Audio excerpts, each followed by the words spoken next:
Bona tarda. En primer lloc, moltes gràcies a tots els que seguiu aquesta conferència presencialment. Gràcies per estar aquí i moltes gràcies a les moltes persones, als molts professors i professores que des de diversos llocs la segueixen a través d'internet.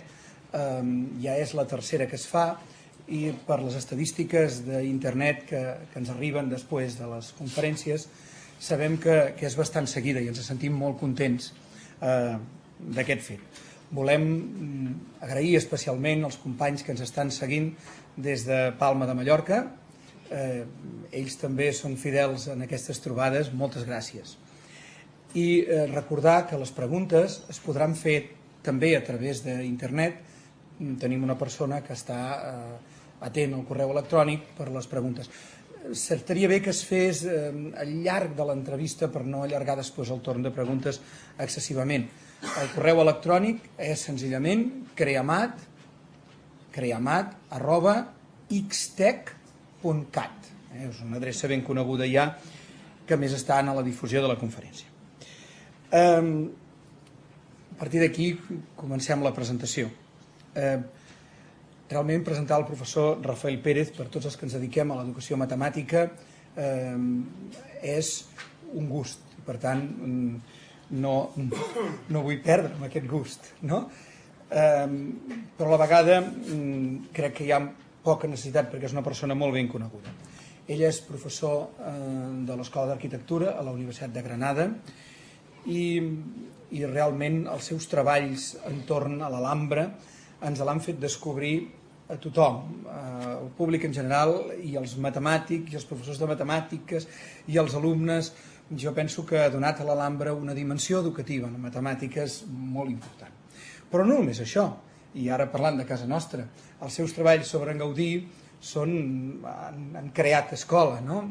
Jo recordaré sempre una conferència que va fer la Matefes, que jo recordo que me deien els alumnes és que va ser fabulosa, no? Bé, és una persona que des de la universitat ha estat molt sensible sempre a l'educació primària i secundària. Ell ha estat professor també a nivells no universitaris i aquesta sensibilitat no l'ha perdut mai. I és una sensibilitat que ha exercit amb energia, és a dir, no només enviant missatges com el que avui ens enviarà en aquest terreny entre la matemàtica, l'educació i l'art, no? Sinó també fent projectes decidits. I aquí voldria citar, perquè em sembla que cal fer-ho, el Proyecto Sur. Realment el Proyecto Sur, que és un projecte admirat per tots nosaltres, perquè si no existís l'hauríem d'inventar i potser ens costaria molt inventar-lo. M'explico, doncs aquest projecte l'ha tirat endavant ell, ha estat l'ànima d'aquesta idea i de l'embranzida que s'hi ha donat. Tots hem fet servir a les nostres classes i a vegades amb molta freqüència materials del Proyecto Sur. Doncs per nosaltres és un gran honor tenir-lo avui aquí i poder gaudir de les seves paraules. Doncs la paraula és teva, la paraula és teva. Gràcies. Muy buenas tardes a todos y a todas. Muy buenas tardes también a las personas que están actuando como internautas en este momento, como una de las características de la sociedad en la que nos encontramos, que es la sociedad del conocimiento. Esa aldea global que a veces resulta negativa cuando se mueve en términos de economía, pues en términos de cultura y educación siempre será bienvenida. Por lo tanto, buenas tardes también a todas aquellas personas que están fuera de esta sala. Muchas gracias, profesor Obanel, muchas gracias, querido amigo Antón, por la presentación tan cariñosa que has hecho de mí. Y simplemente decir que estoy agradecido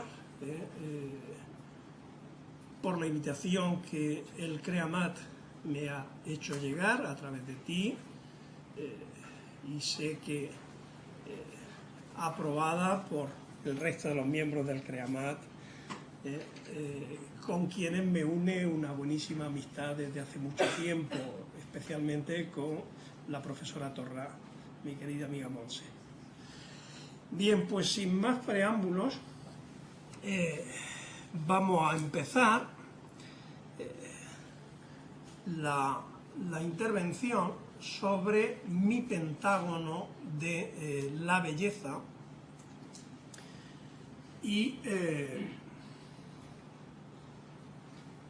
obedece a una idea que desde hace tiempo pues rondaba en mi cabeza, ¿no? Y es aquello de que normalmente siempre se dice que una persona es un animal racional. Es algo que todos hemos oído, somos animales racionales, ¿no? Y yo cada día decía, sí, es cierto, pero también soy un animal emocional. Es decir, yo tomo día a día más decisiones desde mis sentimientos que desde la razón.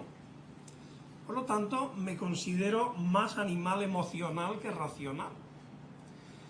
Y desde las matemáticas he cuidado la inteligencia racional, pero la inteligencia emocional normalmente anda algo descuidada. Hablo en mí, no en ninguno de ustedes, por supuesto. Entonces, hay ahí algo que yo creo que se debe de unir. Ciencias y tecnología, humanidades,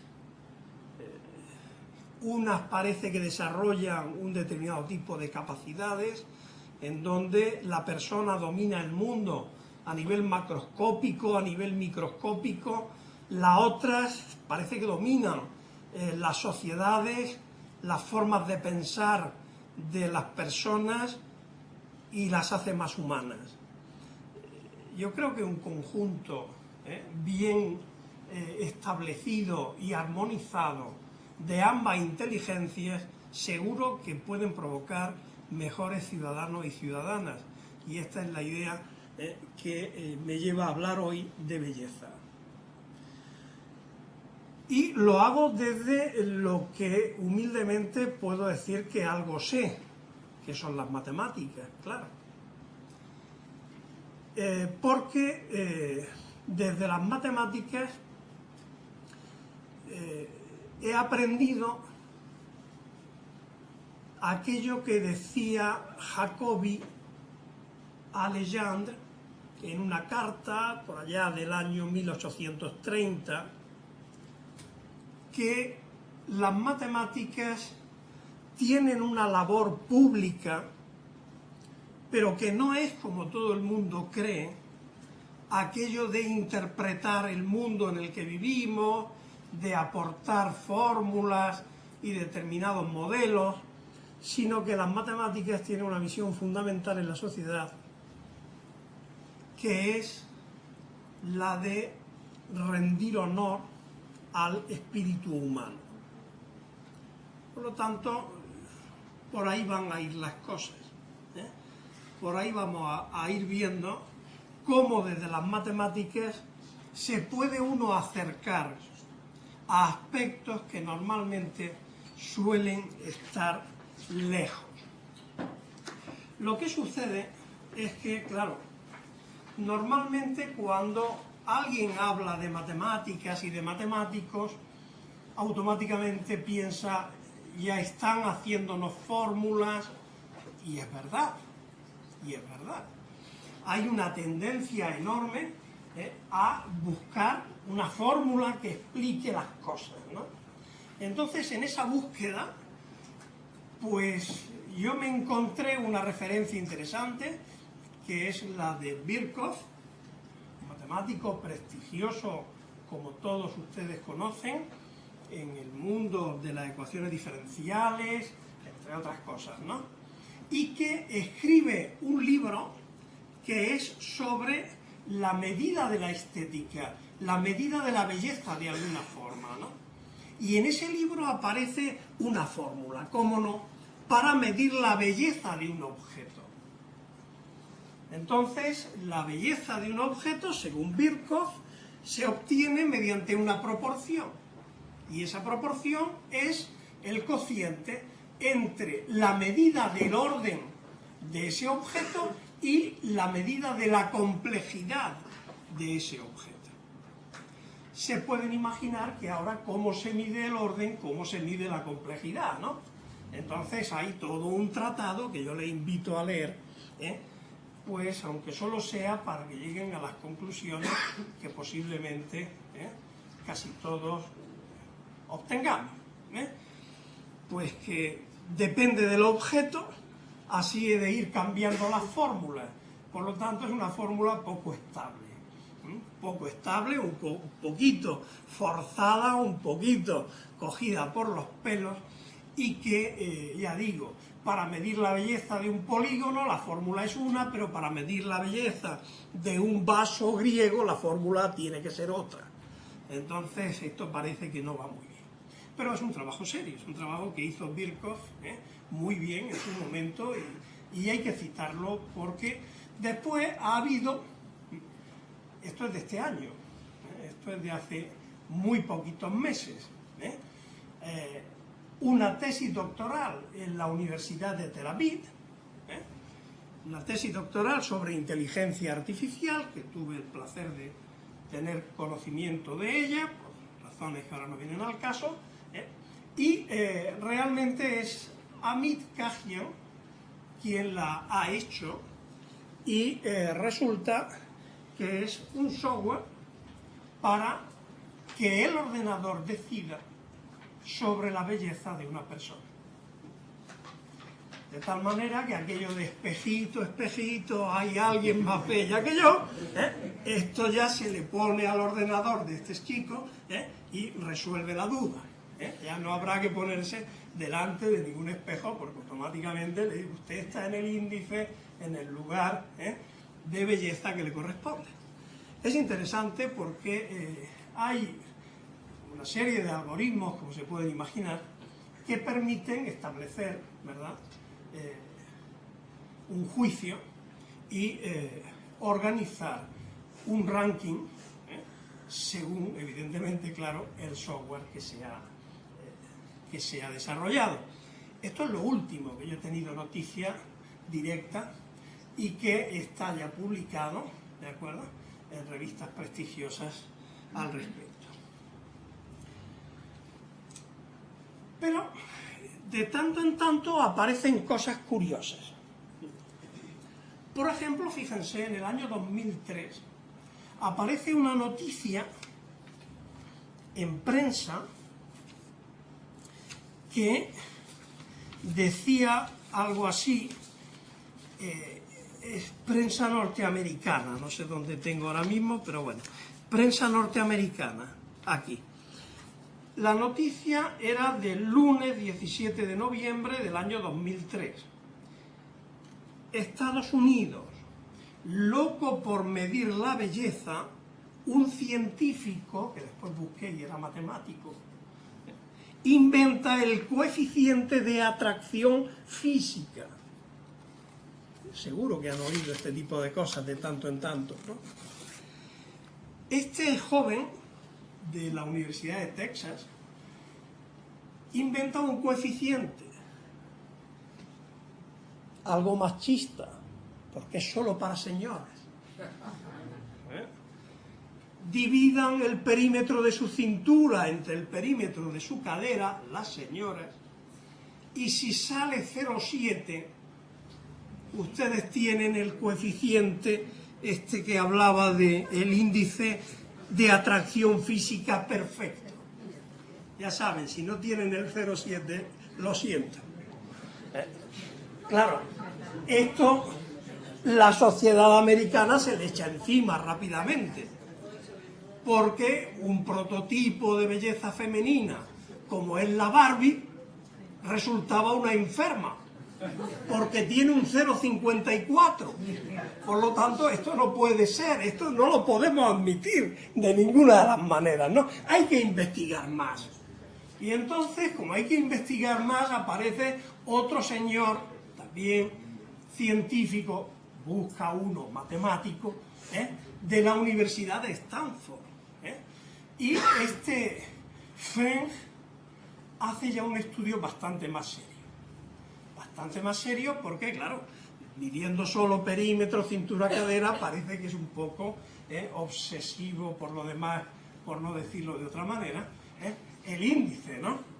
Pero este señor ya sí que toma otros criterios para trabajar y los resultados son algo más interesantes.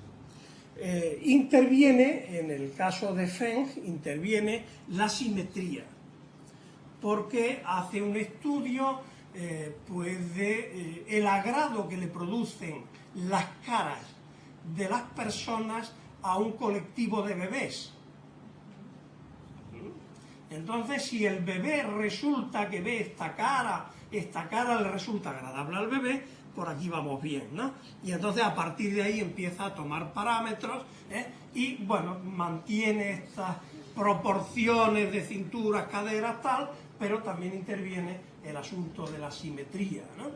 Bien, fíjense que tardaron un año en dar ese salto, pero se ve que aquello tampoco iba bien y ahora aparece alguien ya en Europa, en un departamento de histología, y esto es del año pasado, en donde hace un estudio más fino aún.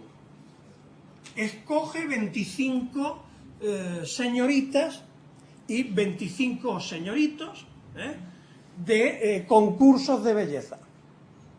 Por lo tanto, estos cuerpos 10, estos van a ser el metropatrón, y analiza una serie de índices, pero ya muy complejos, porque incluso, para que se hagan una idea, analiza el espesor de grasa que pueda haber en una pantorrilla. Es de histología, no lo olviden. Entonces, bueno, por supuesto, aquí ya sí que entra el IMC, aquí entra el índice de masa corporal, entra muchísimos más parámetros. Es un estudio bastante más completo. Y lo contrasta con una población de jóvenes universitarias, que hace el estudio para chicos y chicas, aquí ya el machismo se abandona, y compara muestras. 25 prototipos, 125 personas normales en edad universitaria. Este es su estudio, estas son sus muestras. Conclusión, no hay diferencias significativas. Este es el resultado. Pero el resultado que trasciende a la prensa, y esto yo lo conocí a través del País, el 19 de marzo del año 2007, en el País aparece esta noticia. Los más guapos del mundo, Naomi Campbell y Christian Bale, son la pareja más atractiva, según un estudio de la Universidad de Gdansk, sobre el índice de belleza. Bueno, no sé si estarán de acuerdo. Ella es mujer 10, las medidas son espectaculares, realmente, esto hay que reconocerlo. Él es hombre 10, también las medidas son igualmente espectaculares. Les remito a la noticia de prensa si quieren conocer más datos sobre el particular. Bien, como ven, pues el tema es de rabiosa actualidad, no es nada que esté obsoleto, pero a mí particularmente, pues la verdad es que no me atrae especialmente este camino de intentar buscar la fórmula, de intentar buscar la belleza física de la persona. Pobres gracias de Rubens, ¿verdad? Pobres gracias de Rubens si le analizasen la grasa del tejido epitelial. Es decir, no. Es decir, la belleza es otra cosa. Sin lugar a dudas no nos podemos limitar porque sería bastante pobre y torpe hacerlo así. No quiere decir que lo que sigue sea mucho más brillante, pero desde luego no lo voy a reducir a ninguna forma. Parece que en todas las culturas la belleza es un valor, en todas las culturas. Este señor Ibn Arabi fue un andalusí ilustre, nacido en Murcia, en el siglo XII.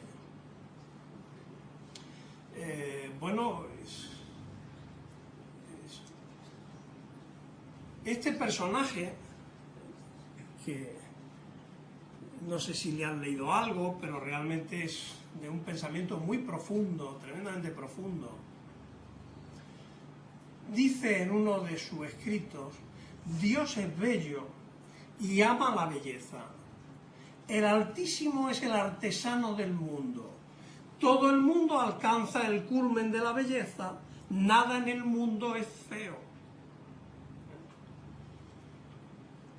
Dios reunió en él toda la hermosura y la belleza. No cabe nada más bello, más maravilloso, ni más hermoso que el mundo. Esto ya se aleja bastante de la belleza física de la persona. Ya habla del mundo. El mundo es bello realmente, ¿no? Y Dios tiene la culpa de que sea bello. Es decir, siempre que hay algo que se nos escapa de la mano, pues hay que elevarlo a alguna categoría divina para poder dar la explicación del porqué, ¿no? Esto suele ser otra constante en todas las culturas. Porque si uno salta del Islam al cristianismo, vuelve a estar el mismo concepto. Ese Dios constructor, geómetra, ¿no?, del mundo.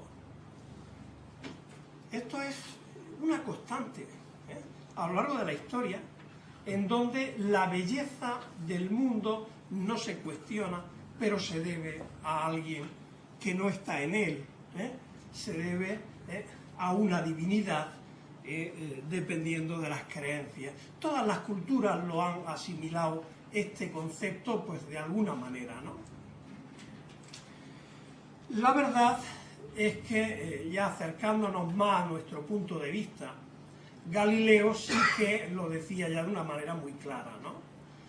El universo está escrito en el lenguaje de las matemáticas y sus caracteres son triángulos, círculos y otras figuras geométricas, sin las cuales es humanamente imposible entender una sola de sus palabras. Sin ese lenguaje navegamos en un oscuro laberinto. Esto ya lo dice Galileo. Nos vamos apartando un poco de los siglos XII, donde nos hemos centrado antes por justificar culturalmente algo, pero aquí ya empieza el razonamiento científico a aparecer y a decir que la belleza de todo ese mundo hay que, de alguna manera, o se puede investigar, analizar, describir desde el conocimiento de las matemáticas. Y Kepler ya es definitivo. Esto es un homenaje a otro querido amigo, compañero de ustedes en Barcelona, Pedro Miguel González Urbaneja, en su libro Pitágoras, el filósofo del número, un libro fantástico, en donde, estos son palabras de Kepler, la geometría existía antes de la creación, es coeterna con la mente de Dios. La geometría ofreció a Dios un modelo para la creación, la geometría es Dios mismo. O sea, contundente. Kepler ya acaba divinizando realmente a esa parte de las matemáticas que se llama geometría. Y desde la geometría es desde donde vamos a hacer esta excursión, ¿no? Esta excursión en busca de la belleza, porque esto es lo que realmente a mí me interesa, la búsqueda de la belleza. Es algo que desde mi forma de pensar como matemático he llegado a acercarme a ese concepto, porque es un concepto, sin lugar a duda, y es algo que es universal, esa búsqueda de la belleza, y que todas las culturas, con distintas creencias, con distintos puntos de vista, han perseguido. Y la prueba de que eso ha sido así, esta es lo que llamamos historia del arte. La historia del arte no es más que eso, es un compendio de obras, de personas que han buscado la belleza en el mundo, en cualquier aspecto del mundo donde se ha desarrollado, aunque sea también belleza conceptual y no solo física, natural.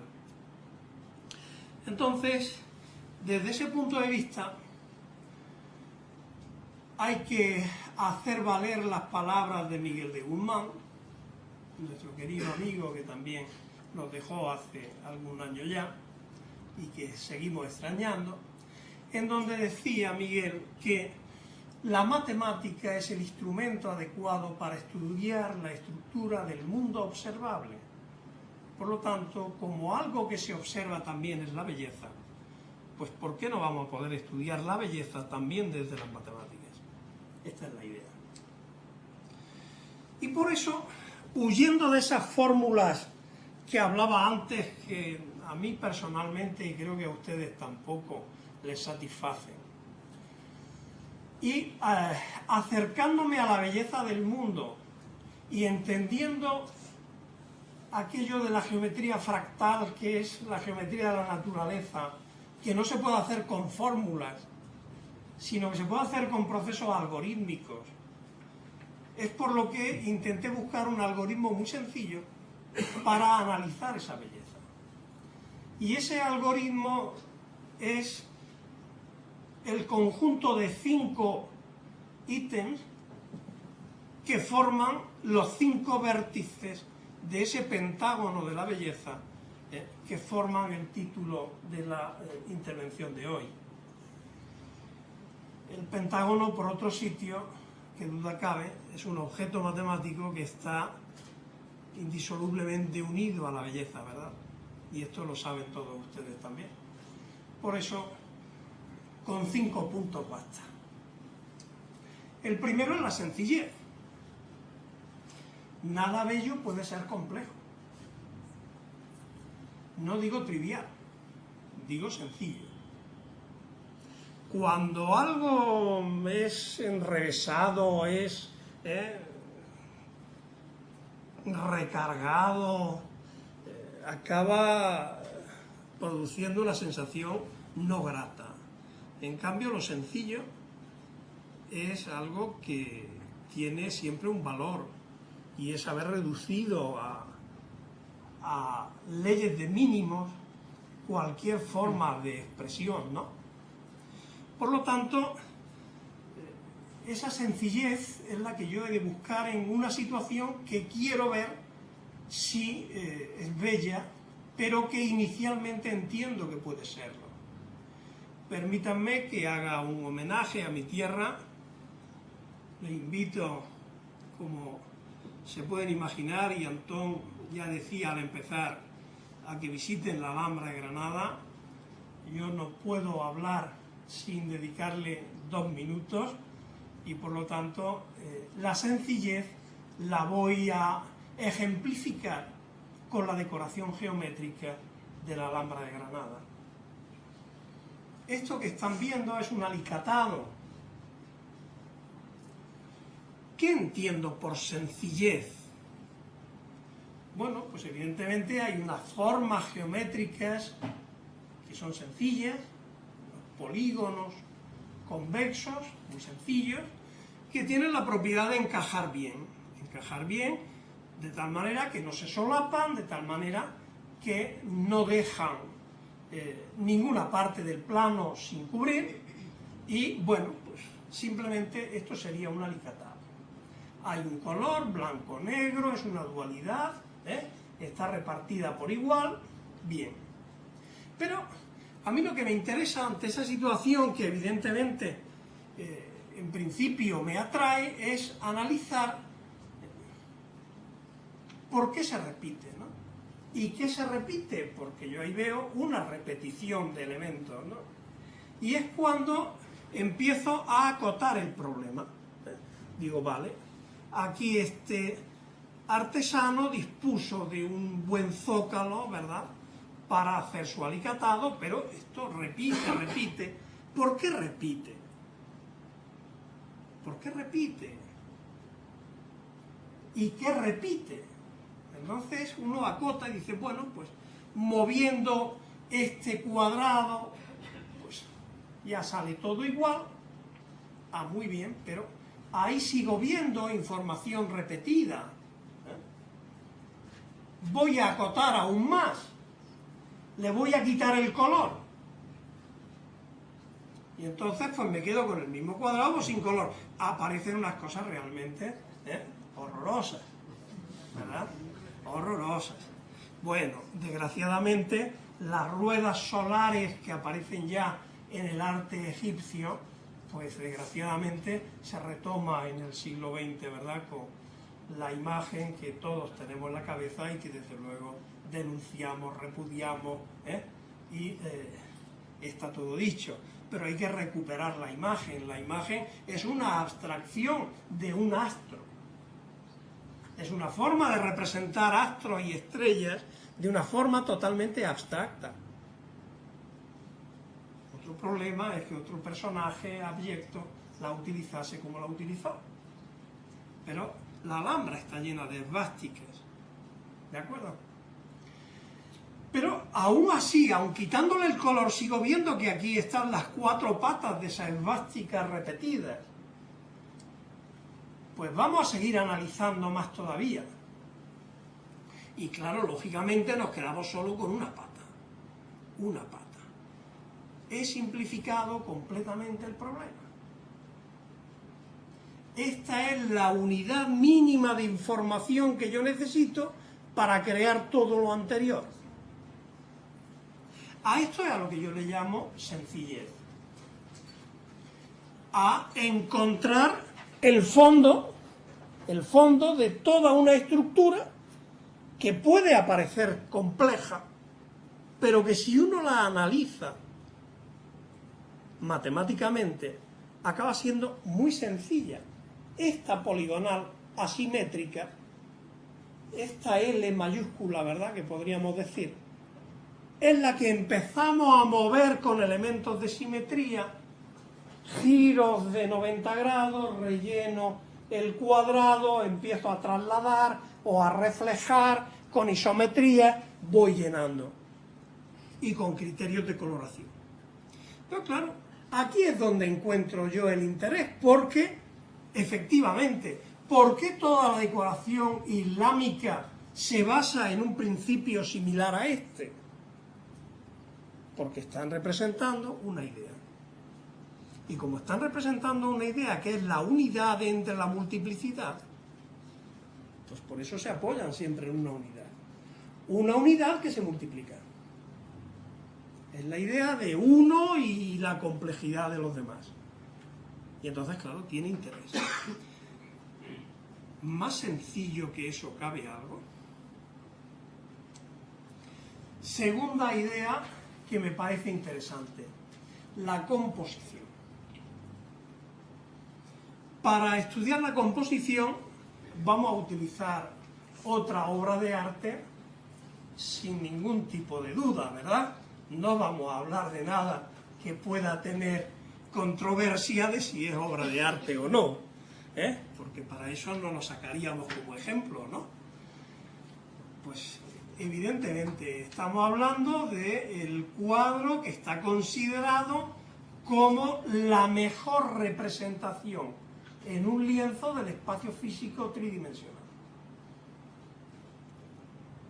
Obra sublime, obra culmen dentro de la pintura para representar en 2D lo que es 3D. Por lo tanto, esto en principio, si está considerado como obra de arte universal, habrá que estudiar muy bien todo lo que seguro está, pero no es explícito. Es decir, estructuralmente cómo se ha concebido. Y entonces, claro, si estamos representando en 2D algo 3D, hay que acordarse de aquello que ya Brunelleschi inventase, se desarrolló en el siglo XV y en el siglo XVI. Gerard Desargues es el que hace la geometría proyectiva. Y en el siglo XVII sigue siendo válida porque todavía se están haciendo cantidad de mapas para poder representar el globo terráqueo y seguir facilitando los viajes de barcos, de expediciones, etcétera, etcétera. Es decir, cómo llevar a un papel algo que no es plano. Bueno, cómo llevar a un lienzo una imagen tridimensional. Geometría proyectiva, geometría descriptiva, dependiendo de quién la utilice, pero que es la misma cosa. Para los matemáticos, geometría proyectiva. Para el resto de técnicos y artistas, descriptiva. Procedimientos para construir o teoremas para decir que las construcciones son correctas. Hablamos de lo mismo.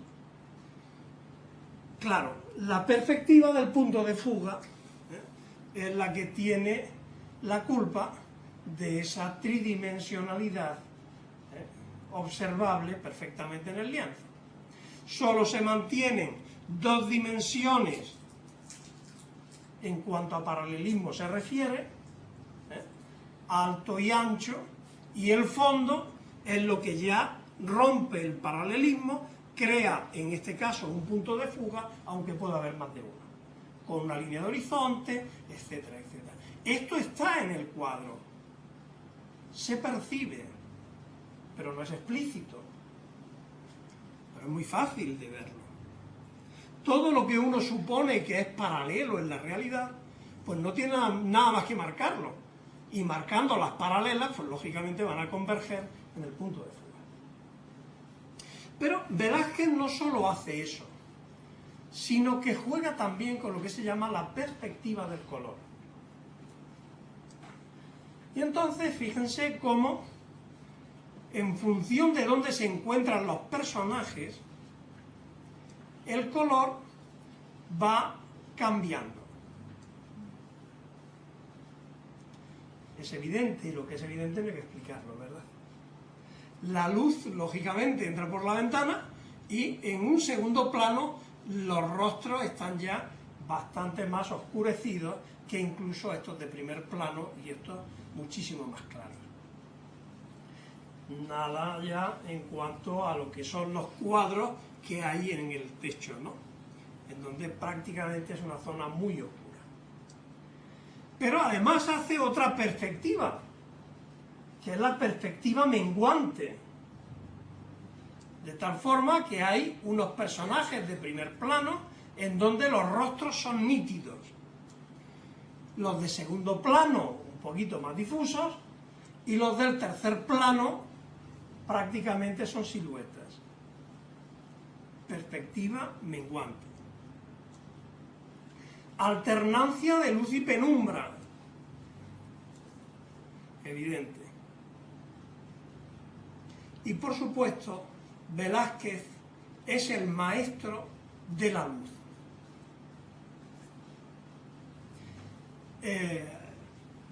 Al genial Salvador Dalí, genial como pintor, ¿no? Humanamente ya saben cómo, pero como pintor genial. En determinado momento hicieron una entrevista en paralelo con Picasso, y le dijeron aquello: si hubiese un incendio en el Prado, ¿qué salvaría a cada uno de ustedes?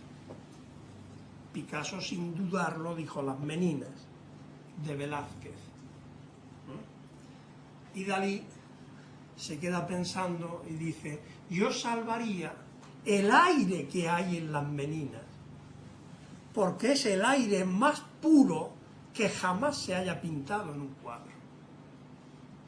Se estaba refiriendo a este juego de la luz, a este a esta espiral de Durero, que describe el movimiento del ojo a la hora de observar el cuadro. Esto se sabe por un gran pintor como es Velázquez, que tenía en su biblioteca personal una serie de libros. Hay un artículo con 168 asientos de libros de la biblioteca de Velázquez. Sabemos, afortunadamente, al menos 168 libros que tenía en su casa, y algunos de ellos eran los elementos de Euclides. Sorprendente, ¿verdad? Sorprendente. Por supuesto, las aritméticas de su época, las geometrías de Durero, las perspectivas de Brunelleschi, todo esto lo tenía Velázquez en su biblioteca. Pero los elementos de Euclides, esto no es un libro de fácil lectura, como todos saben. Claro, conocen muy bien la geometría y la aplican. Ya saben que Velázquez no se dibuja la cruz de caballero de la Orden de Santiago, esto se le dibuja a posteriori, una vez muerto, se le reconoce como caballero de Santiago, porque fue su aspiración. Él no era un artesano, el pintor de corte estaba considerado como una persona de buena mano, para poder hacer determinadas cosas de modo mecánico, más o menos. Y él decía que no, que él era un intelectual. Él era un intelectual, era algo más que un artesano. Y entonces eso se le reconoce a posteriori y queda consignado como tal. Tercer vértice de mi pentágono, la armonía.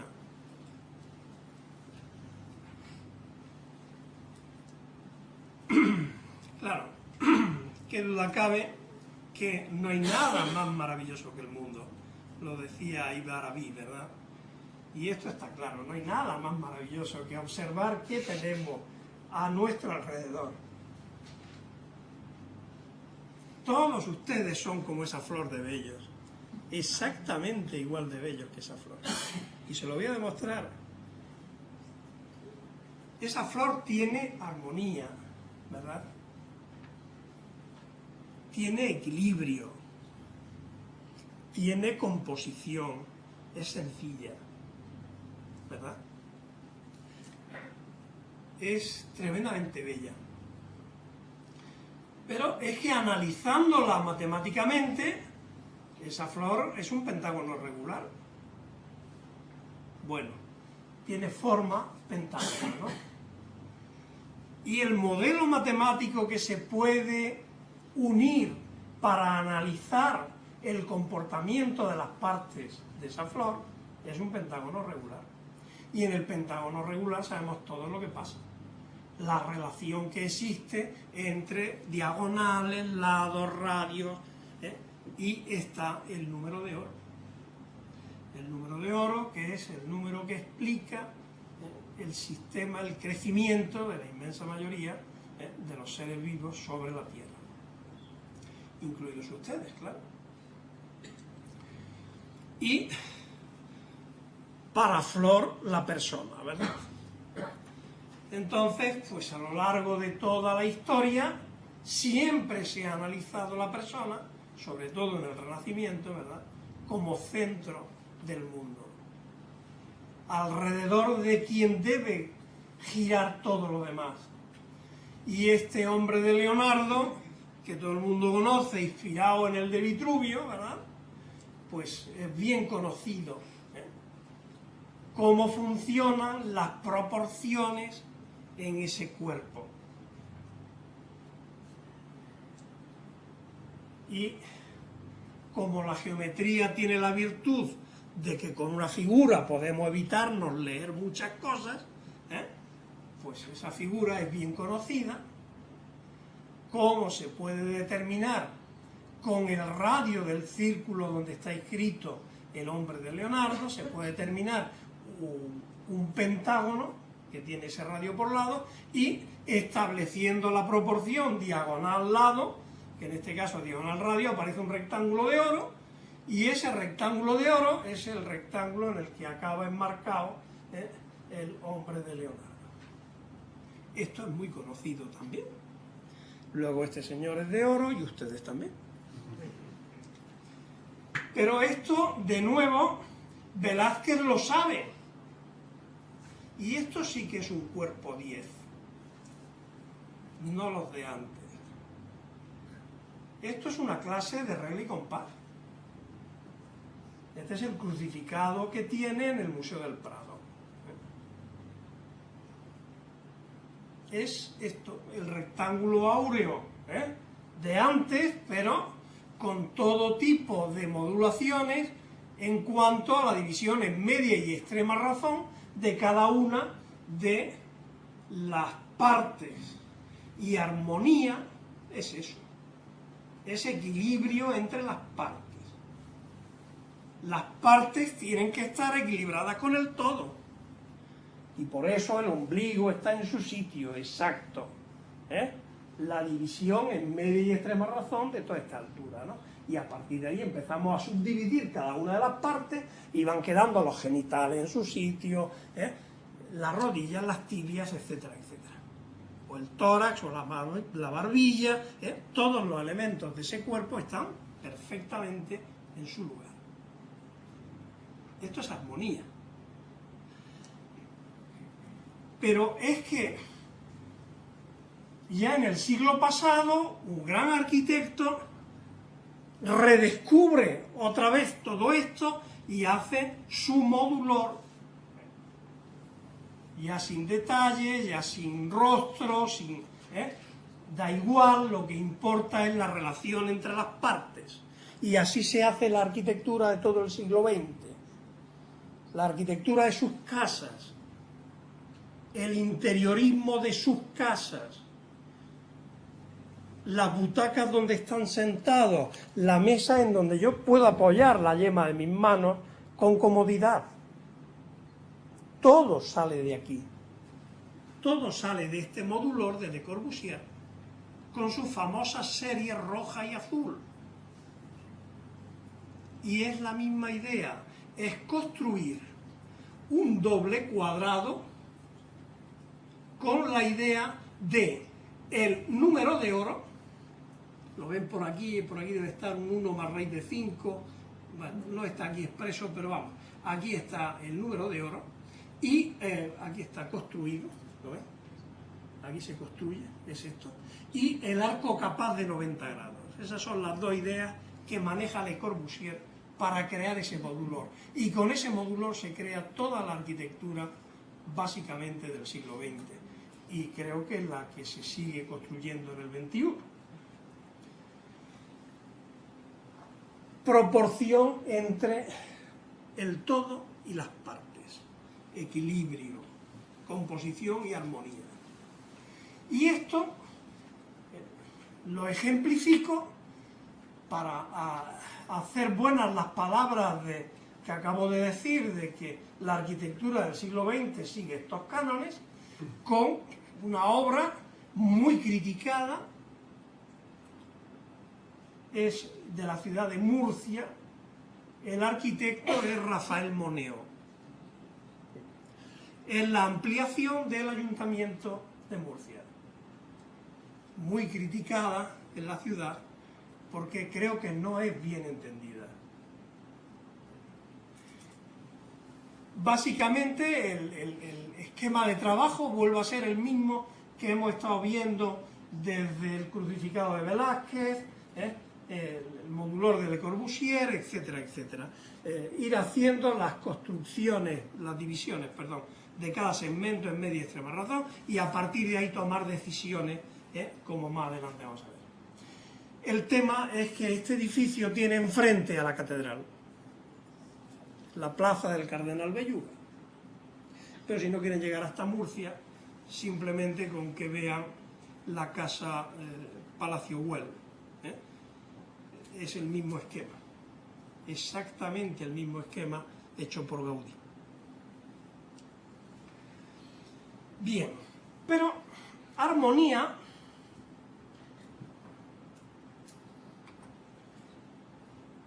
no sé si oirán, esto tiene la posibilidad de ponerse sonido, bueno, si no con mi ordenador, con mi portátil algo oirán.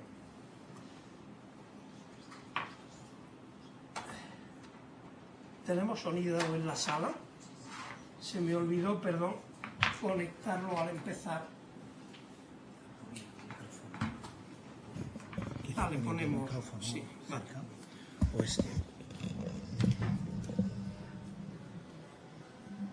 Bueno, ya irá sonando, tranquilo. Cuando se habla de armonía, normalmente se piensa también en música, no solo en pintura, no solo en arquitectura, sino también en música. Este es otro cuadro bien conocido de la inmensa mayoría, es la Academia de Atenas, la Escuela de Atenas, depende de cómo lo quieran traducir, y es un cuadro que está dibujado por Rafael, es un cuadro renacentista, y que es, pues eso, una vuelta a los clásicos, ¿no?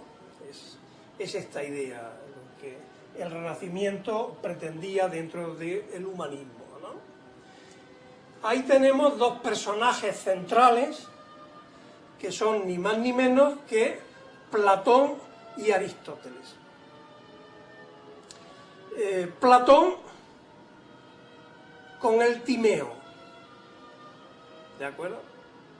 Aristóteles con la ética. Algo para la tierra y algo en el mundo de las ideas. Perfectamente magistralmente descrito.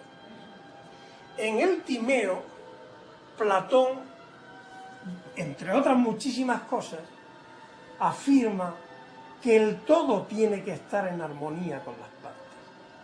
Es algo que hay que exigir a cualquier creación que pretenda acercarse al canon de belleza, que el todo esté en armonía con las partes. Y claro, allí tienen a Rafael, que está dibujando un guiño sobre el conocimiento de la época y, lógicamente, pues aquí está hablando de astronomía, ¿no? Con Ptolomeo de espaldas y Zaratustra de frente. Aquí está hablando de geometría. Hay quien sostiene que es Euclides, dibujado por Rafael con la figura de Bramante, que en aquel momento estaba construyendo la Catedral de San Pedro, en Roma.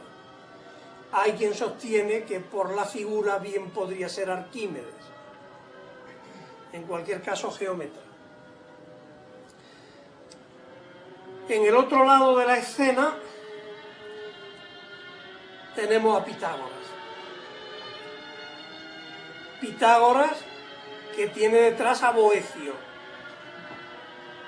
patricio romano, todos sabéis, vinculado al mundo de la música. Y Pitágoras tiene aquí a alguien de su escuela, una joven, que sostiene esta pizarra.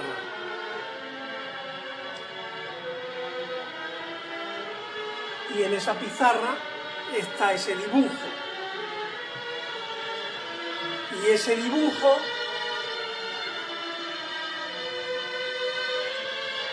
lo que está haciendo es lo que Pitágoras observó y que es conocido de todos en cuanto a la armonía musical. Aquella anécdota de las campanas, de Herrero y tal a su paso, que le llamó la atención la armonía con la que sonaba, mide los pesos y los pesos pues estaban según estas cantidades, 6, 8, 9 o 12. y estableciendo las proporciones entre ellas. Queda bien, Es Béla Bartók, música para cuerda, percusión y celesta. Establece lo que todos conocemos como las escalas musicales, incluido lo que es el diapasón. Bien. Pitágoras, armonía entre los sonidos, escalas musicales. Pero no queda ahí. Este esquema de relación entre partes lo pone también en consonancia con el famoso tetractis. 1, 2, 3, 4, suma 10. Si lo van viendo, pues 1, 2, 3, en fin, el mismo esquema, ¿no? En versión especular. La música, evidentemente, está de la mano también de esa armonía. No solo la proporción se puede ver, sino que se puede oír.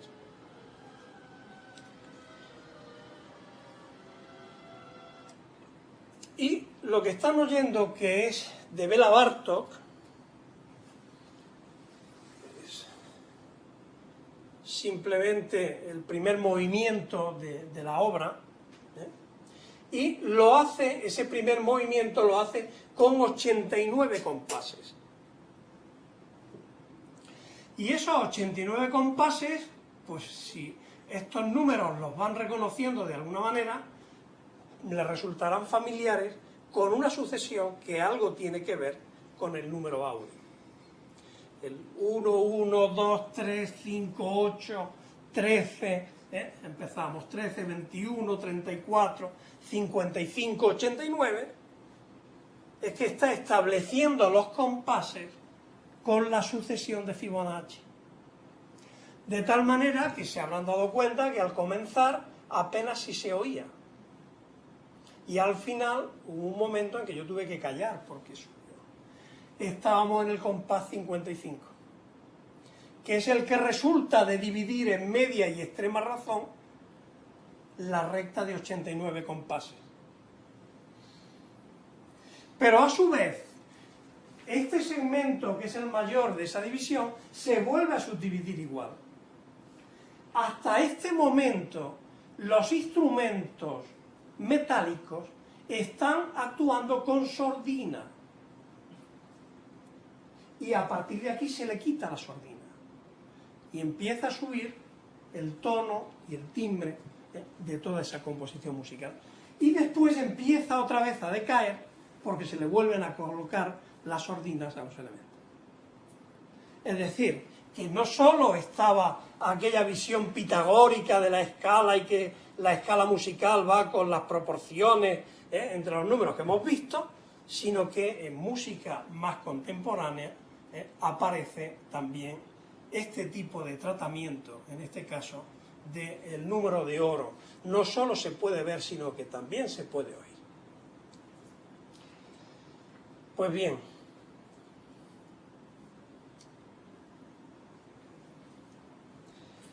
el cuarto vértice, nos estamos acercando ya muy al final, es el orden. Y en este momento lo que yo quiero es hacer un homenaje a Picasso, ¿verdad? Se lo hemos hecho antes a Velázquez, no se podía quedar Picasso sin él, ¿no? Picasso, que tan unido está a la ciudad de Barcelona, ¿verdad? Bueno, orden. Orden, aunque en principio parezca desorden. Esto es, claro, nada es trivial en el análisis de las situaciones que estamos haciendo. Fíjense lo bellísima que es doña María de Sarmiento, una de las meninas. Ya saben, aquello de la serie que hizo, que conocen muy bien, ¿no? De 60 y tantos cuadros sobre las meninas, o sea, un disparate, no recuerdo ahora mismo el número, pero muchísimo, no, 53 creo que fueron, ¿eh? Cuando ya tenía más de 60 años de edad, o sea que no, que no estaba haciendo pintura para comerciar con ella, no, ni muchísimo menos, ¿no? Y hace esto que resulta, desde mi punto de vista, sublime, bellísimo, bellísimo. ¿Por qué hace Picasso 53 cuadros sobre las meninas? Fíjense, esta señora es esta. Así se ve en las meninas de Velázquez. Y entonces, claro, este cuadro está pensado para que se vea como lo estamos viendo. Un espectador ajeno lo contempla, esto sí, con el punto de fuga a la altura de los ojos, que esa es la posición ideal para que no se deforme por la visión cónica que tenemos, a una distancia igual al ancho del cuadro, que es el sitio ideal para verlo, vale, muy bien, pero está hecho para verlo desde fuera. Y Picasso se pregunta lo siguiente: ¿y cómo se vería ese cuadro desde dentro?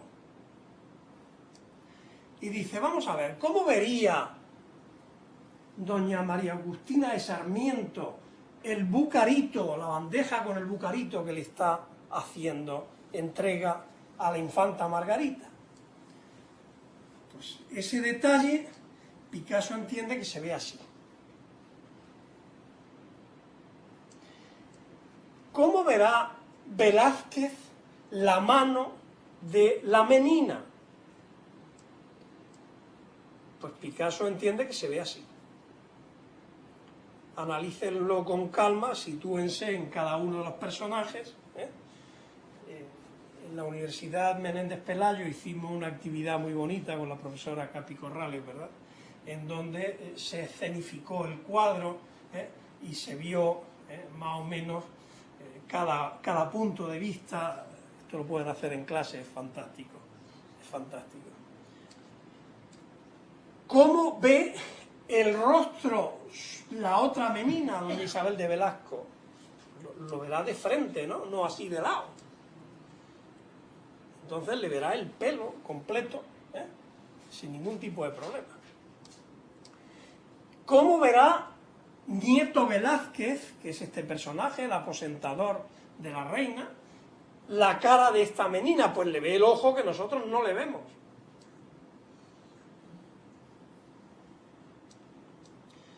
¿Cómo la vemos nosotros mismos? Claro.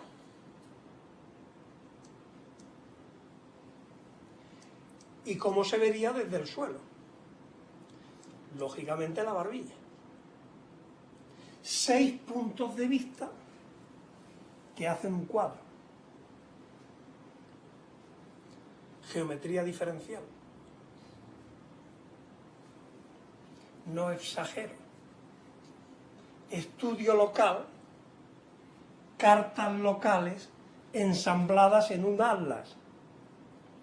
Claro, si es que la geometría de la perspectiva servía para hacer los mapas de entonces. Los mapas de hoy son de otra manera. Vamos, los de hoy y bien de otra manera. Los de Picasso, de la época de Picasso, eran de otra manera.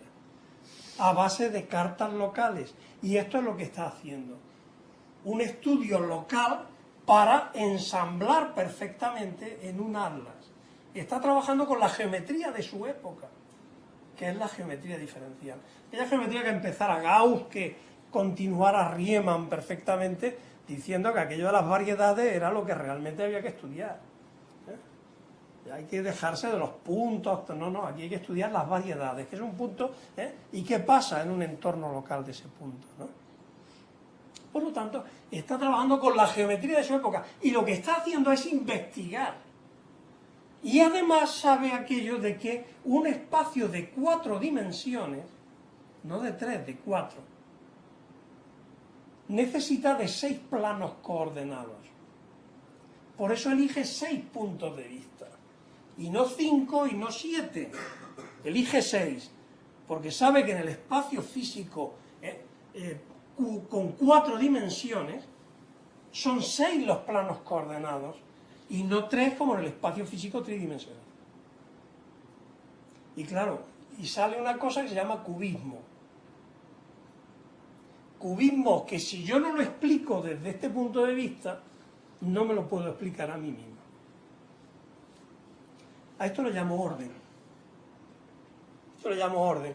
Analizar todos los casos posibles y ordenarlos para crear una forma nueva.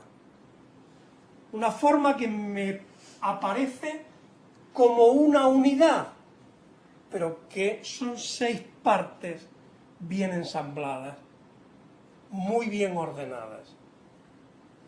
Es un ejemplo para mí bellísimo. Y el último punto es el último vértice de mi pentágono, la comunicación. Si una obra no produce comunicación con quien la contempla, algo le falta. Hay que vibrar, se tiene que poner el vello de punta, se tienen que humedecer los ojos, tiene uno que tener el nudo en el estómago y dialogar con su autor o autora, aunque no esté presente. Si esto no es así, es algo que no está demasiado vivo. Entonces, comunicación. ¿Qué comunicación produce la Alhambra de Granada? ¿Qué nos están diciendo esos constructores cuando crean esas formas en que habitualmente se dice redecoran lo ya decorado? Porque el artesano islámico tiene lo que se llama el horror al vacío, el horror vacui, no puede quedar una parte sin cubrir. No es cierto, no es cierto. Yo creo que lo que están es representando un mundo tridimensional en un mundo plano, sin geometría proyectiva, por superposición de conceptos. Ahí hay una decoración que es una decoración vegetal, que es el concepto naturaleza, nuestro mundo físico. Hay una decoración que es la geométrica, que es el universo, el orden del universo. Y hay una decoración que es la epigráfica, los poemas escritos, que es la persona, único ser capaz de tener emociones magistralmente plasmadas en la poesía. Solo la persona puede hacer poesía. ¿Se dan cuenta? 3 conceptos sobre un mundo plano. Lógicamente se han de superponer, no cabe. No hay horror vacui, hay comunicación. Me están diciendo su concepción del mundo. En una, en otra, en otra, en otra y en otra, de las muchas realizaciones que tiene para decorar sus paredes.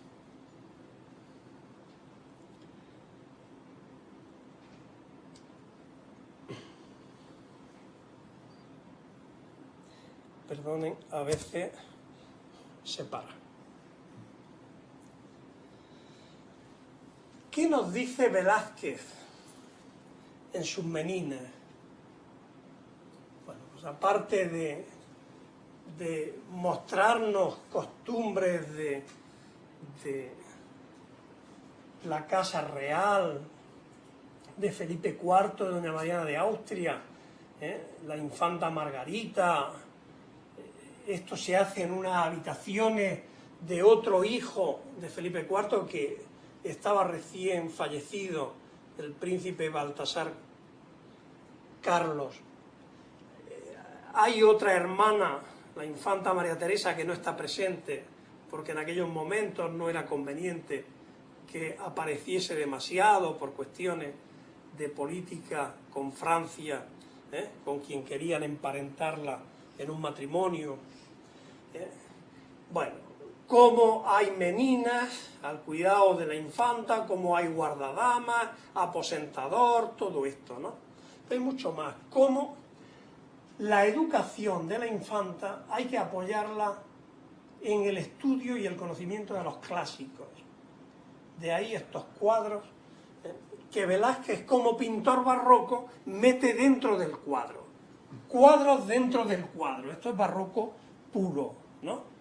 Pero es que los cuadros no son cualquier cuadro. Son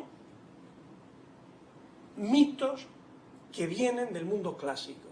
Y entonces esto está diciendo que hay que formar a la infanta en el estudio de los clásicos, por ejemplo. Pero hay una gran cantidad de cuestiones relativas a todo lo que aquí en este cuadro aparecen, y en particular yo quiero centrarme en el búcaro que antes lo hemos estado analizando en la obra de Picasso. Forma una parte esencial en esta escena, cómo se le da a la infanta Margarita un búcaro, supuestamente para que beba agua. No. Es un búcaro, bueno, posiblemente se podría beber agua, pero lo que se hacía era comer el barro. Es la bucarofagia.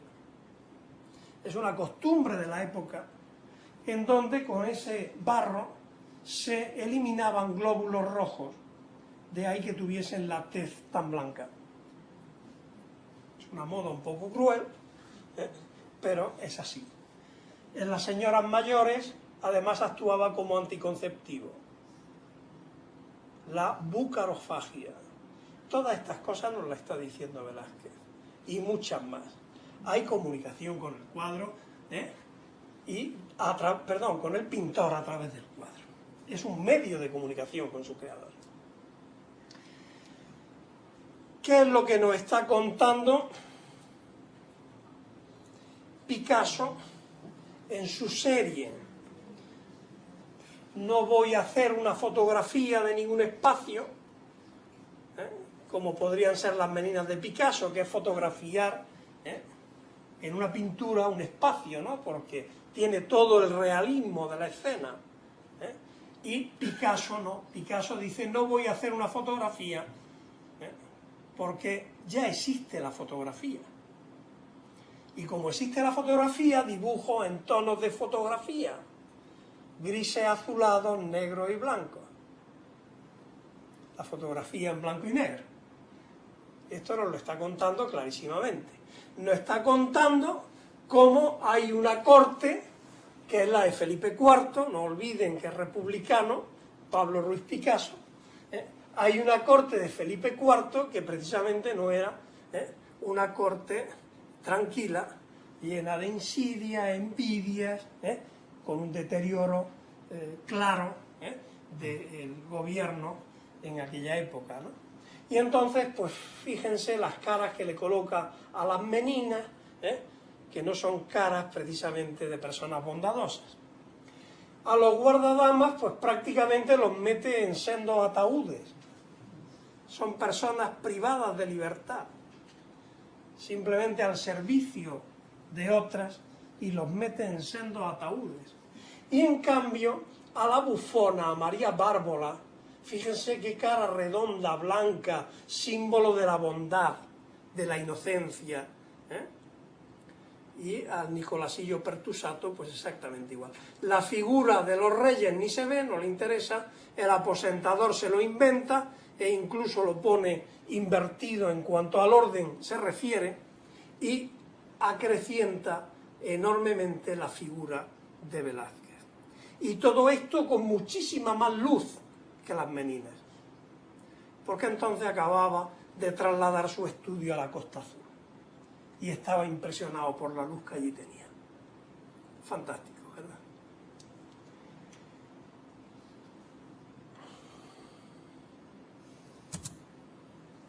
No sé por qué no acaba de ir, ya queda poco. Y Moneo, ¿qué nos está diciendo? Estas son palabras suyas,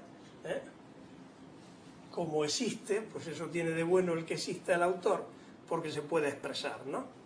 Y Moneo dice que esa ampliación del ayuntamiento, que antes veíamos la fachada, y este punto de vista sitúa perfectamente dónde está, pues dice que ha hecho aquello porque tenía que hacer una especie de retablo, ¿no? Es una fachada retablo, porque enfrente tiene un retablo fantástico y que no puede competir con los órdenes clásicos que hay en la arquitectura de la plaza, que tiene que asumirlos para que el todo esté en armonía con las partes y todo esté bien compuesto, ¿no?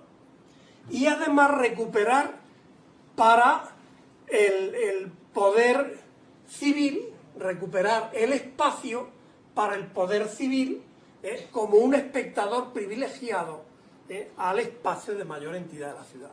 Fantástico. Y dice que todo esto lo hace pues a modo de una partitura musical, ¿no? Es una partitura musical, esa fachada numérica, aceptando el sistema de niveles horizontales de los forjados, sin mostrar simetrías, etcétera, etcétera. Pues es una partitura musical para el arquitecto.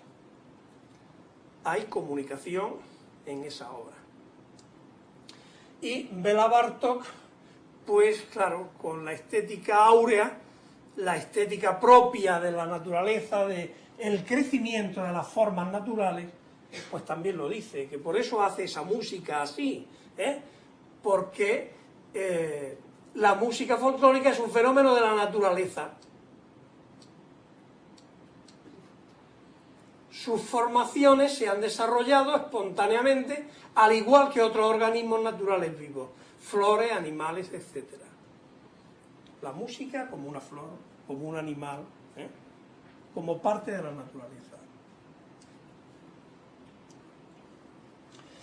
Bien, sencillez, composición, armonía, orden, comunicación. Sencillamente eso. Háganle el test a las matemáticas. ¿Son sencillas las matemáticas? No es esa la pregunta, ¿verdad? Los resultados matemáticos, cuando son buenos, cuando son bellos, se muestran de manera sencilla. ¿Verdad que sí? ¿Verdad que cuando no se entiende algo, aquello sale siempre farragoso? ¿Verdad que sí? Pues eso. ¿Están bien compuestas las matemáticas? Pues a lo largo de muchos siglos se ha hecho una composición perfecta desde sistemas axiomáticos a los cuales se le han ido poniendo filtros, y el último, que es el más importante de todos, fue la respuesta de Gödel a Hilbert. Cuando Hilbert lo quería basar todo en el formalismo, toda la composición matemática basada en el formalismo, Gödel dijo, ojo, que no todo es justificable desde dentro del sistema, más o menos, ¿verdad? Los dos teoremas de incertidumbre de Gödel, que remataron algo tan perfecto como diciendo nada es perfecto, ni las matemáticas. La armonía, ya lo dijo Pitágoras, todo es armonía y número. Las matemáticas tienen armonía y número, y evidentemente el orden se ha ido consiguiendo paso tras paso, demostración tras demostración, y es un sistema perfectamente ordenado. Por eso, sin que haya cuadro delante, sí que lo tenemos dentro de cada uno de nosotros. Ese cuadro que son las matemáticas, que es la obra de arte que se ha hecho en honor a la inteligencia humana. La mejor obra de arte hecha en honor a la inteligencia humana.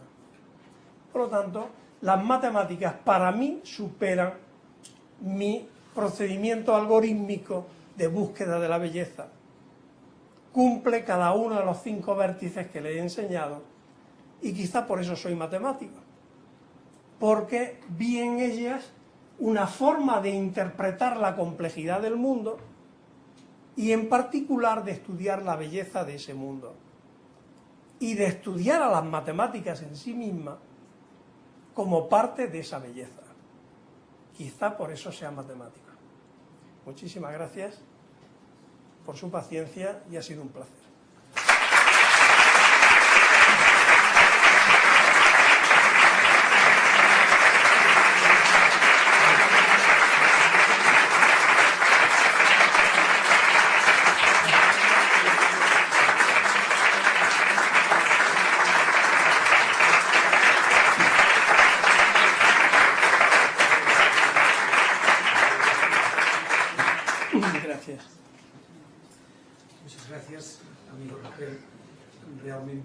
sido una conferencia que en sí misma ha sido muy bella, sencilla, con una composición magnífica, armónica, ordenada y con una enorme capacidad de comunicación como tiene Rafael.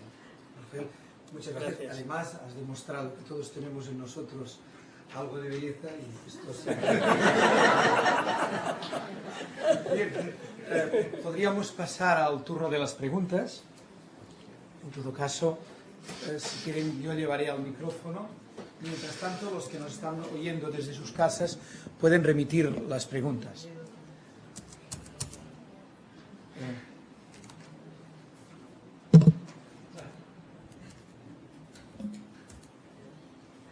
Parece que no. Bueno, en todo caso, gritemos un poco, ¿no? ¿Les parece bien?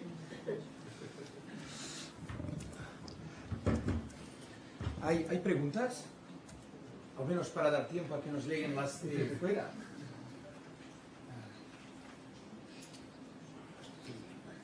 Yolanda. Cuando comentabas que Picasso pintaba según la geometría de la época, ¿en qué o sea, es tu interpretación, supongo, o hay en qué evidencia? O sea, yo entiendo lo que dices y me ha encantado la manera de exponerlo, ¿no?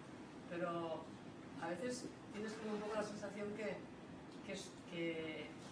reinterpretamos situaciones que la persona que lo estaba haciendo no sé si era consciente de lo que estaba haciendo o en todo caso en aquella época, por conocidos que tenía y demás, él tenía nociones de la geometría diferencial. No sé, era una cosa que me daba la curiosidad.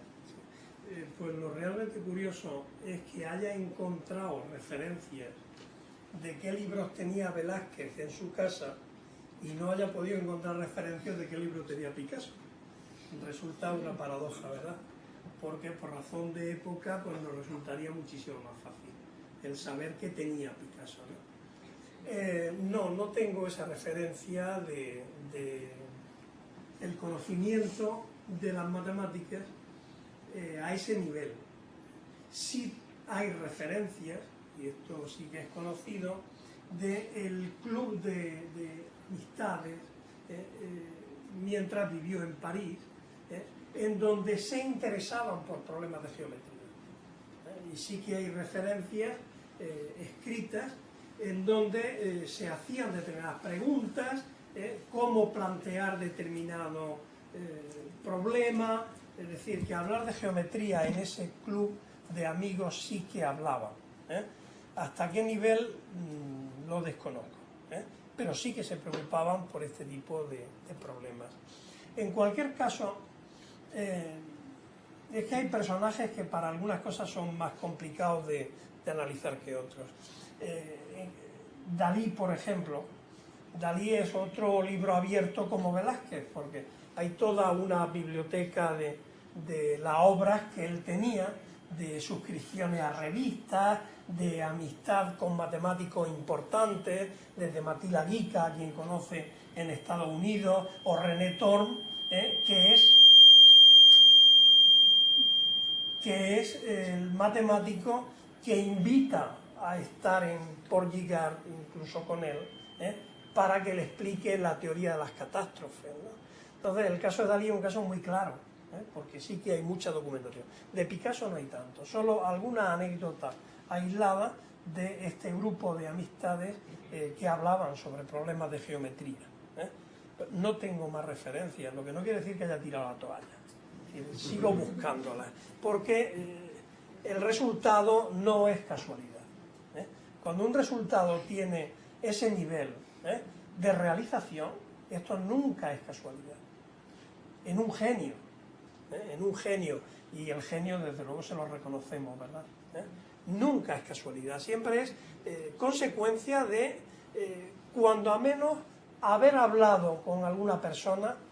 Esto sí que tengo otro tipo de experiencias, en donde se habla con algún compañero o compañera que se dedica a las artes, a las bellas artes, y uno le transmite determinadas ideas y automáticamente lo entienden en códigos gráficos y realizan. no necesitan saber mucho, pero intuyen muy bien. Y como intuyen muy bien, ejecutan. Por supuesto, lo que sí que estoy convencido es que de variedades diferenciables no sabía. Esto está claro. Pero se le dice de aquello de cómo se hace el mapa ahora mismo de la superficie terrestre. No, mira, yo voy utilizando aquí pequeños trozos que lo hago sobre un plano, pero la esfera no es plana. Es como si le pone unos papelitos y la va rodeando. Los papelitos después hay que ajustarlos. Todo este tipo de cosas, esto sí que es fácil de que alguien lo entienda. Ah, pues yo hago papelitos, vale, muy bien. Entonces es fácil después llegar a una genialidad de un genio, ¿no? Pues sigo en ello, Los técnicos dicen que funciona. A mí me ha llamado la atención cuando has hablado de la... ¿Se me oye? Sí, sí. Cuando has hablado de la Alhambra, y me gustaría que comentases un poco más porque yo no llego a entenderlo del todo. Dices que se representa un mundo tridimensional Sí. A partir de un mundo plano. Sí. Que hay poesía... Que No, hay en un mundo en plano un mundo se plano. representan tres conceptos independientes. Un concepto con geometría, que es siempre la realización en el arte, siempre. La geometría es el universo, el orden del universo, como muy bien se ha visto en las primeras imágenes de ese Dios con el compás, ¿no? Que se hace el mundo con un compás, con geometría, ¿no? Eso siempre es una constante. El otro es la decoración vegetal, o sea, en estas decoraciones en donde todo se superpone, hay hojas de plantas, hay una serie de elementos de la naturaleza que es el otro elemento, ya no el universo sino el planeta Tierra, ¿no?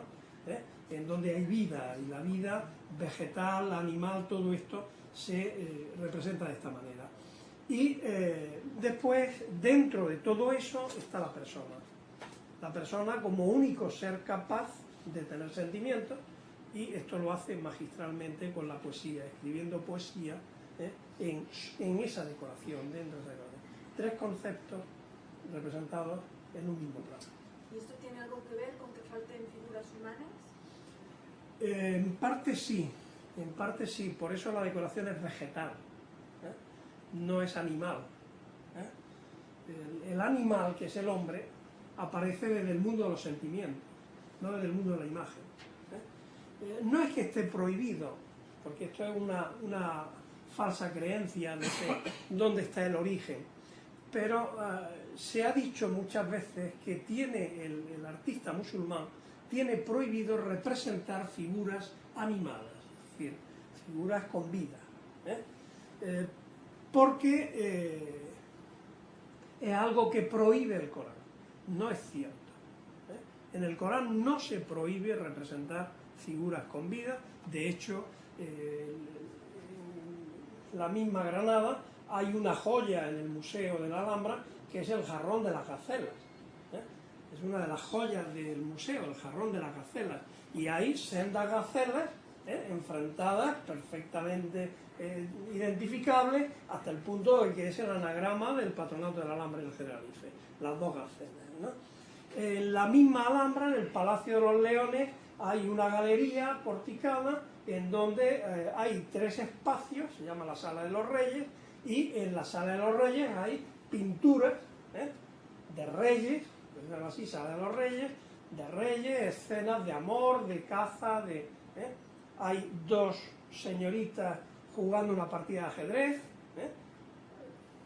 hay un ajedrez, por cierto, en el Museo de la Alhambra de la época, es decir, pueden dibujar este tipo de formas. Lo que sí que prohíbe el Corán es la figura de Alá, con semejanza a ser humano de algún tipo. Algo que en el cristianismo no está penalizado, sino todo lo contrario. Fíjense el crucificado de Velázquez, ¿no? Sin ir más lejos, pero en el Islam no se puede representar a Alá. Esto sí que es una prohibición coránica. Pero por no representar ninguna figura humana por lo que pudiera pasar, nos centramos en las vegetales. Ahí no hay problema.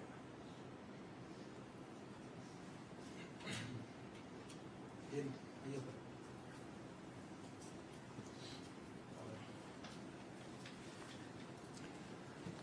quería hacer una pregunta porque quisiera asegurarme si he entendido correctamente la interpretación que ha hecho de la menina del cuadro de Velázquez dibujada desde dentro por Picasso. Me replanteo lo que usted nos ha explicado. Velázquez, hay una habitación donde está la familia del rey, y Velázquez decide que el observador de mi cuadro futuro querré que me vea la situación de la familia y de la habitación desde una determinada perspectiva. Cuando esto lo analiza Picasso, dice, bueno, yo voy a pintar a estas personas, pero desde cómo lo ven desde dentro del cuadro. Yo ahora me pregunto, si Velázquez hubiera decidido que aquello que voy a pintar, quiero que el observador, que en el futuro verá, lo esté viendo, pero desde la derecha, la izquierda o desde el otro lado, el cuadro que veríamos serían las mismas personas, los mismos cuadros, la misma habitación, pero con una sensación diferente. Picasso mira ese supuesto segundo cuadro y dice, yo voy a pintarlo desde dentro, pintó lo mismo, es correcta. Pintaría lo mismo que el cuadro que entonces estuviera viendo Picasso fuera otro, porque él quiere hacerlo desde dentro. Yo le pregunto si interpretar sus palabras es correcto que me conduzcan a esta creencia. Sí. En parte sí, pero no con ese propósito.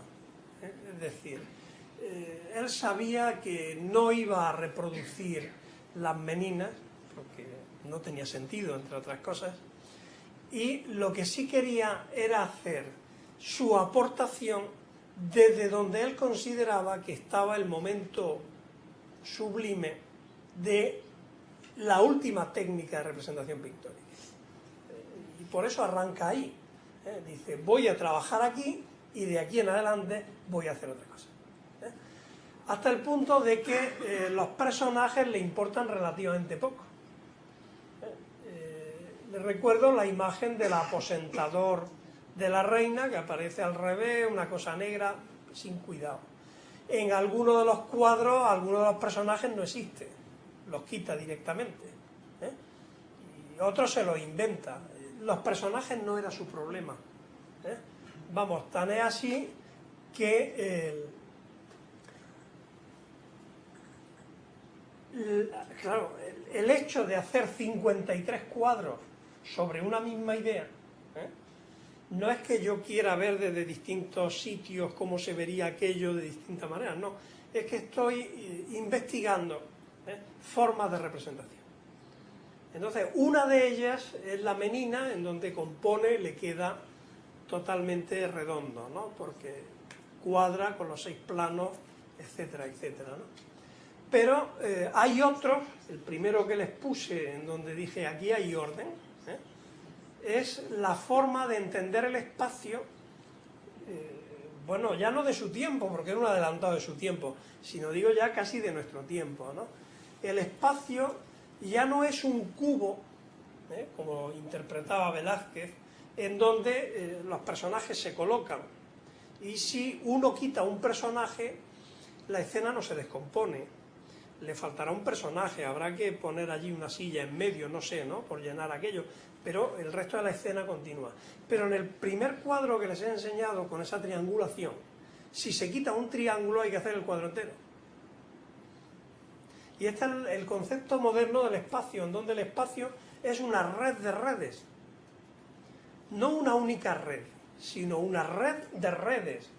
De tal manera que fijando los nodos con los criterios que uno quiera, la red es una o es otra, pero sobre el mismo espacio. Entonces está haciendo otra cosa tomando como pretexto la obra sublime de representación de un espacio físico tridimensional en un lienzo. Y él está haciendo la representación de un espacio físico tridimensional con otros criterios, pero al margen de los personajes. Realmente el único personaje que le interesa es el personaje de Velázquez, que es el que engrandece y le hace el homenaje. El resto de los personajes son características de bondad, de falta de libertad, de otro concepto, ¿no? Pero su problema es el estudio del espacio, con un concepto mucho más moderno de la geometría. Y la variación de meterse dentro del cuadro. Porque las meninas, Velázquez sí que quiere ese punto de vista, porque además ese punto de vista era el punto de vista de unos espectadores que él quería que viesen bien el cuadro. Esos espectadores de resultado propiedad transitiva que somos nosotros, está bien, pero los espectadores en relación directa eran los propios reyes, que eran los que estaban delante viendo, y por eso aparecen reflejados en el espejo. Y entonces esos eran los espectadores, y estaba diciéndole a esos espectadores, soy un intelectual, hay que educar a la infanta en los clásicos, por respeto a la monarquía no los dibujo a mi lado, jamás se hubiese atrevido a dibujarse él junto a los reyes, los tiene enfrente, Es decir, va dando una cantidad de mensajes, está con ese punto de vista. Con otro punto de vista hubiese sido evidentemente un cuadro totalmente distinto. Pero bueno, puntos de vista se pueden tomar mucho en el espacio físico tridimensional. Pero si yo lo que quiero es representar el espacio de 4 dimensiones, tengo que forzosamente coger 6 planos de coordenadas. Y esta es la composición que hay. No sé si respondo a la pregunta, pero es que es largo. Si quiere, ahora continuamos. Gracias.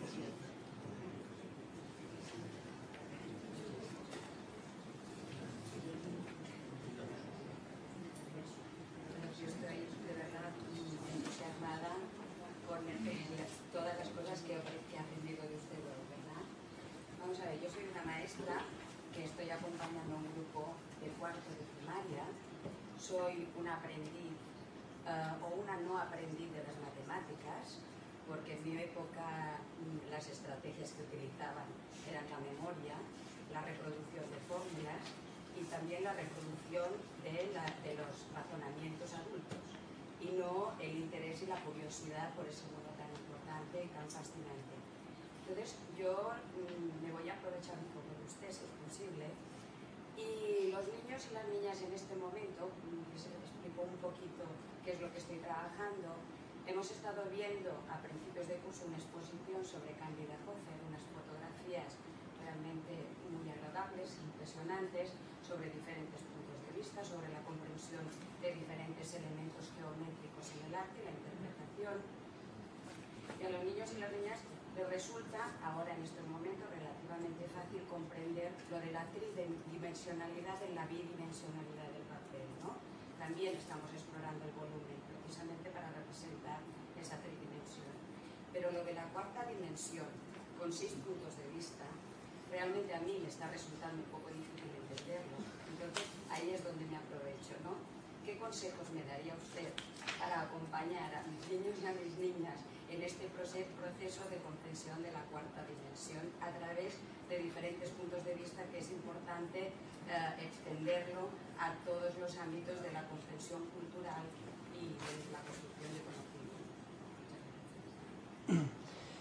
Bien, hay aventuras que no sé porque sinceramente no la he experimentado, ¿no? Por lo tanto, no sé de su bondad o no.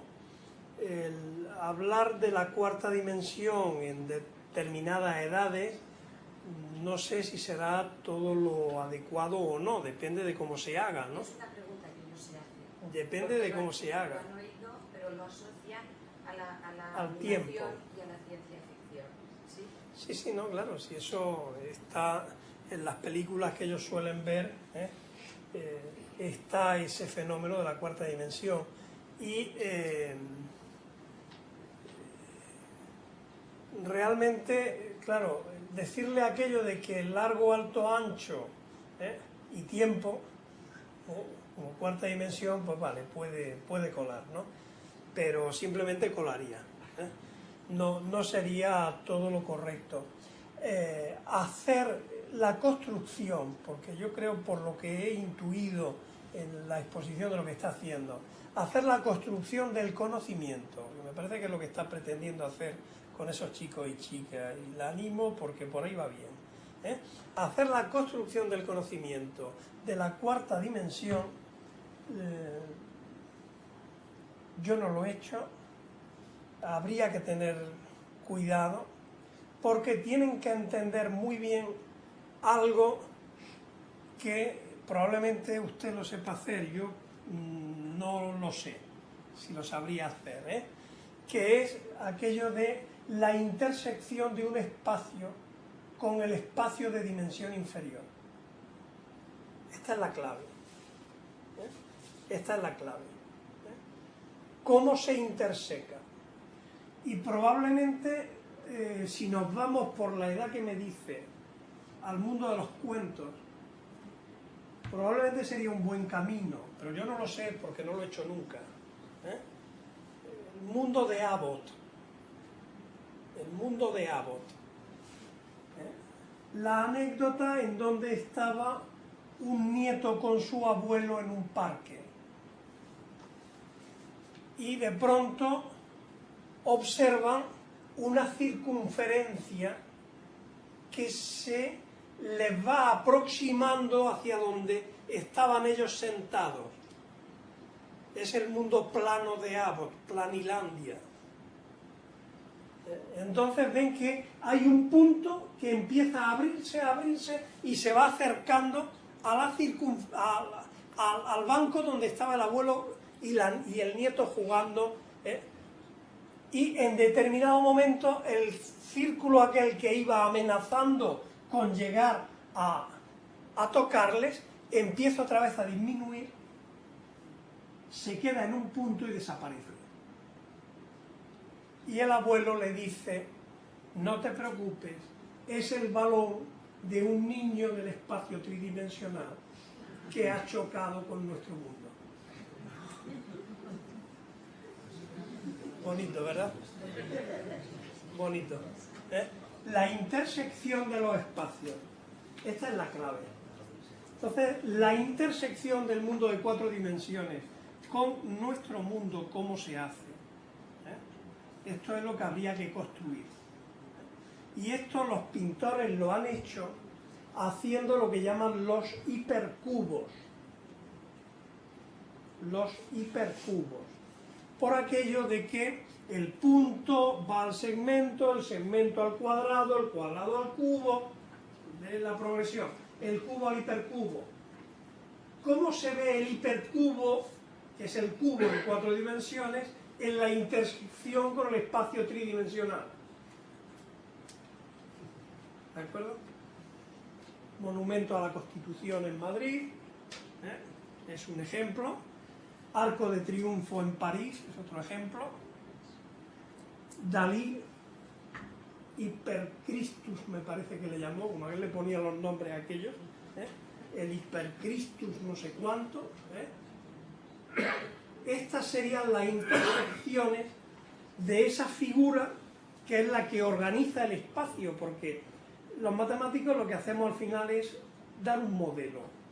Un modelo es un objeto, a veces, si hablamos de geometría, es un objeto geométrico, si hablamos de álgebra, es un objeto algebraico, depende, o numérico, es un objeto matemático que permita explicar algo. Entonces, en cuanto a espacio se refiere, ese objeto es el cubo en sus distintas dimensiones.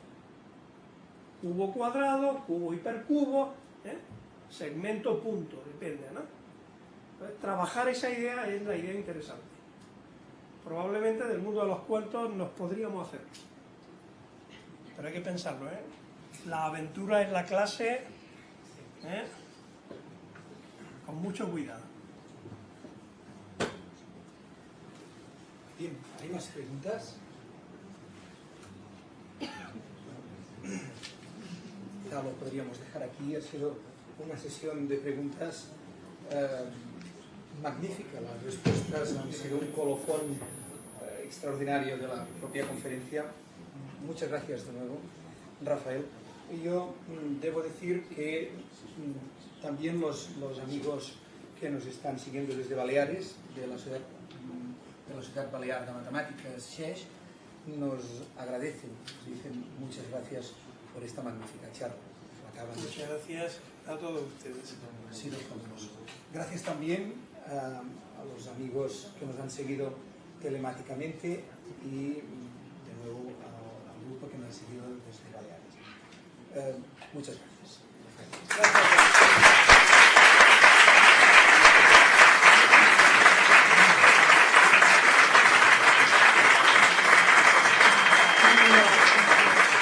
Una última imagen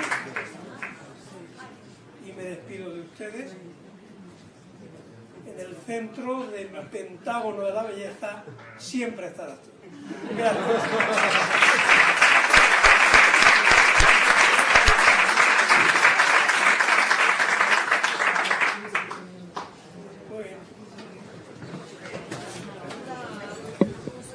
La tesis del pobre que has comentado es que no me ha dado tiempo de acabar de copiar los últimos datos.